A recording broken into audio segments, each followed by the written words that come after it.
பொதுவாக இதை கேட்காத ஒரு கேள்வி உங்ககிட்ட, இந்த உலகத்துல பெரும்பான்மையாக வரக்கூடிய பிரச்சனைகளுக்கு முக்கியமான காரணம் அப்படின்னா உங்களுடைய பார்வையில் என்னவா இருக்கும்? நான் எடுத்த உடனே இந்த 8 வழி பூர்வீகம் தான் நிறைய பேசுவேன். நான் எங்க சுத்தினாலும் அந்த பூர்வீகத்துக்கு போயிடுவேன்.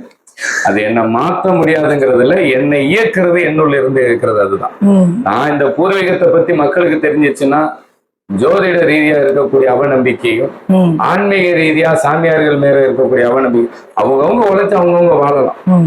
நோயற்ற வாழ்வே குறையற்ற செல்வம். 16 செல்வங்கிறது எந்த அணுக்களும் எந்த நோய் நொடியும் இல்லாமல் வாழ்றது. சித்தத்தை காத்தவன் சித்தன். இந்த உடலை பாதுகாத்தவன் எந்த அளவுக்கு பாதுகாக்குமோ அந்த அளவுக்கு தான் உயிர் வாழும். இந்த உலகத்துல எந்த ஒரு பிரச்சனை, இவ்வளவு பிரச்சனை வர்றதுக்கு காரணம் அப்படின்னு சொன்னா, நீங்க இப்போ ஒரு உணவுன்னு எடுத்துக்கங்க. அந்த காலத்துல யார் குடும்பத்தை வேணாலும் எடுங்க, நீங்க உங்க குடும்பமோ இல்ல பக்கத்து வீட்டுக்கார யார் குடும்பமா இருந்தாலும் உங்க தாத்தா பாட்டி கூட பிறந்தவங்க எத்தனை பேர்னு மட்டும் கேளுங்க, சொல்லுவான். 8 பேர், 10 பேர், 12 பேர், 16 பேர். ஒவ்வொரு வீட்லயும் இத்தனை பேர் பிறந்ததா வரலாறு இருக்கும். ஆனா இன்னைக்கு அத்தனை குழந்தை பிறப்புங்கிறது இல்லை. ஆனா அத்தனை குழந்தை பிறந்த அன்னைக்கு உணவு பற்றாக்குறை. கேழ்வரகு சாப்பிட்டோங்க நம்ம. அப்போ உணவு பற்றாக்குறை, சத்து பற்றாக்குறை இல்லை. இன்னைக்கு உணவு எல்லாருக்கும் இருக்கு. இன்னைக்கு நீங்க நாகரிக உலகத்துல வாழ்றீங்க. அன்னைக்கு விவசாயத்தை விட இன்னைக்கு விவசாயம் கம்மி, ஆனா எல்லாருக்கும் உணவு இருக்கு. எப்படி? ஆனா அன்னைக்கு உணவுல சத்து இருந்தது. இன்னைக்கு நிறைய பேருக்கு உணவு இருக்கு, ஆனா உணவுல சத்து இல்லை. இப்போ ஒரு காய்கறியை தின்னா அது மிருகமோ மனிதனமோ சாந்த குணம் இருக்குங்கிறீங்க. கறி அப்படிங்கிற ஒரு நான்வெஜ்ஜை சாப்பிட்டா கொடிய மிருகம் பச்சையா சாப்பிடும். அப்போ நான்வெஜ்ஜை எடுத்துக்கிட்டீங்கன்னா கொடிய எண்ணங்களும் கொடிய மிருக குணங்களும் வந்துடுங்கிறீங்க. அந்த உணவினுடைய அணுக்களின் தன்மை உனக்குள்ள வெளிப்படுங்கிறீங்க.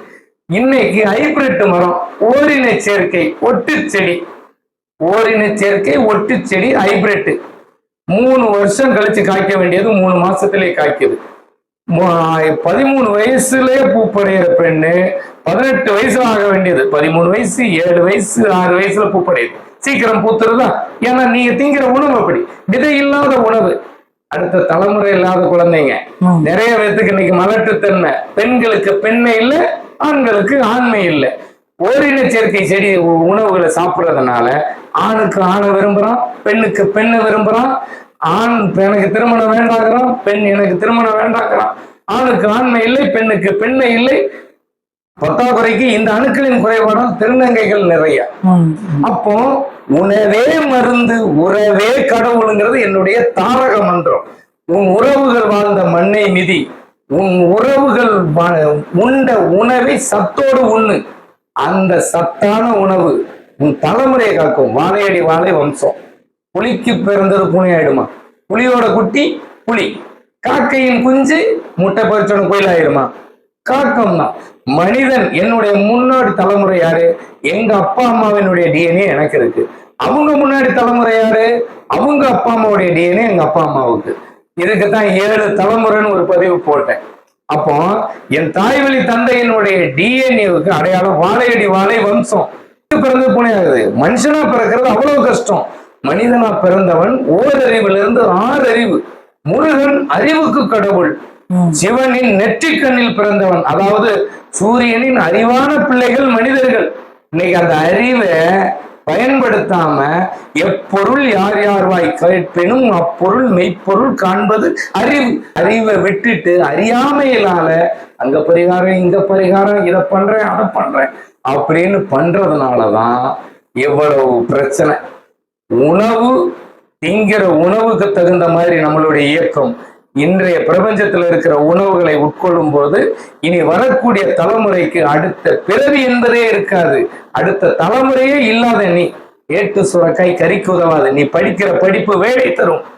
கல்விங்கிறது பாடம் உனக்கு டிகிரி தரும்.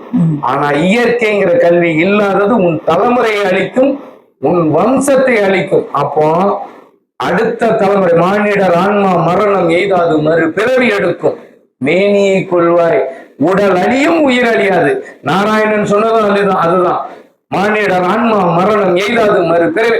இதை திதி தர்ப்பணம் கொடுக்கிறோம்னா நம்ம உடம்புல அவங்க அணுக்கள் உயிரோட இருக்கு.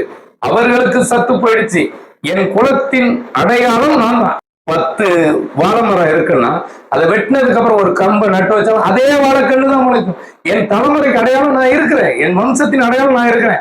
ராஜராஜ சோழனுடைய வம்சம் இருக்கு அப்படின்னு சொன்னா கடைசி பேரா இருக்காங்க, அதே மாதிரிதான் என் தலைமுறை.